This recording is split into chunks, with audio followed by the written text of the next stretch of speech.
నరసాపురం గోదావరి రేవు పంటు పశ్చిమ గోదావరి కోనసీమ జిల్లాలను కలిపే ఈ పంటు ప్రయాణం ఇప్పుడు ప్రమాదకరంగా మారింది. నరసాపురం నుంచి కోనసీమ జిల్లాకు చేరుకోవాలంటే చించినాడ మీదుగా ప్రయాణం చేయాల్సి ఉంటుంది. అదే నరసాపురంలో పంటు దాటితే నిమిషాల్లోనే తూర్పు గోదావరి జిల్లాకు చేరుకుంటారు. దీంతో చాలామంది నరసాపురం పంటుని ఆశ్రయిస్తారు. రాష్ట్రంలోని నరసాపురం మాధవాయిపాలెం రేవు అతిపెద్దది. ఈ రేవు గుండా కోనసీమ జిల్లా సఖినేటిపల్లి రేవును ప్రతిరోజు వేల సంఖ్యలో ప్రజలు గోదావరి దాటుతూ ఉంటారు.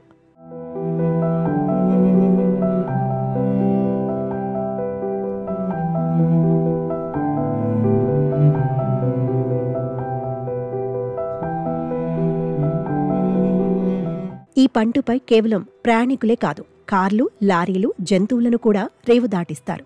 అయితే ఇప్పుడు ఈ రేవు దాటాలంటే ప్రయాణికులు ప్రాణాలు అరచేతిలో పెట్టుకుని పంటు ఎక్కాల్సిన పరిస్థితి నెలకొంది. ఇటీవలి కాలంలో ఈ పంటు నిర్వహణ అనేక విమర్శలకు దారితీసింది. కొద్ది రోజుల క్రితం ప్రయాణికులతో వస్తున్న సమయంలో ఇంజిన్లో సాంకేతిక సమస్య తలెత్తింది. దీంతో పంటు గోదావరి మధ్యలోనే నిలిచిపోయింది. దీంతో భయాందోళనలకు గురైన ప్రయాణికులు అరుపులు, కేకలు వేశారు. దీంతో మరో పంటు సాయంతో దాన్ని ఒడ్డుకు తీసుకురావడంతో ప్రయాణికులు ఊపిరి పీల్చుకున్నారు. ఇది మరొక ముందే ప్రయాణికులతో వెళుతున్న మరో పంటు ఓ పక్కకు ఒరిగిపోయింది. దీంతో ప్రయాణికులు కేకలు వేశారు. అధిక లోడ్తో వెళుతున్న కారణంగానే పంటు ఒరిగిపోయిందనే విమర్శలున్నాయి.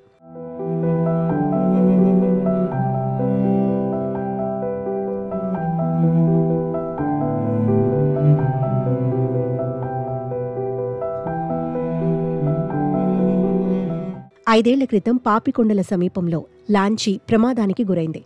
దీంతో ప్రభుత్వం కొన్ని నిబంధనల్ని అమల్లోకి తీసుకొచ్చింది. రాత్రి సమయంలో నీటిపై రాకపోకలు జరపకూడదని, నదిలో నడిచే బోట్లు, పడవలు, పంటు వాటికి లైసెన్స్లు తప్పనిసరి అని నిబంధనలు తీసుకొచ్చింది. వీటితో పాటు నడిపే డ్రైవర్కు లైసెన్స్ తప్పనిసరి చేసింది. వీటి పర్యవేక్షణ బాధ్యతలు కాకినాడ పోర్ట్ అధికారులకు అప్పగించారు. అయితే నరసాపురం రేవుపై అధికారుల పర్యవేక్షణ లేదనే వాదనలు వినిపిస్తున్నాయి. నిబంధనలు తుంగలో తొక్కి సామర్థ్యానికి మించి ప్రయాణికుల్ని పంటుపై ఎక్కిస్తున్నారనే విమర్శలున్నాయి. దీనిపై అధికారులు చర్యలు తీసుకొని భవిష్యత్తులో ఎలాంటి ప్రమాదం జరగకుండా చూడాలని ప్రయాణికులు కోరుతున్నారు.